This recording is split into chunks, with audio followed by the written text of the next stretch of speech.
چله خلا خونه دی راغلی د الله بنده مو بس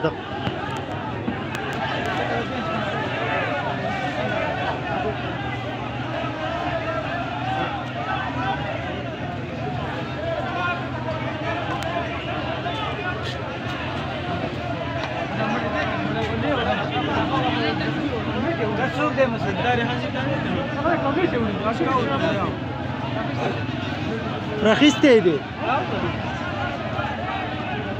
په چیش کې راخیسته دی کټ کې دی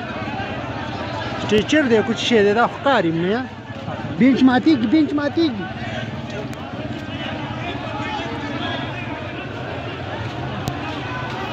ټول باجوړ جوړ خو برابر کو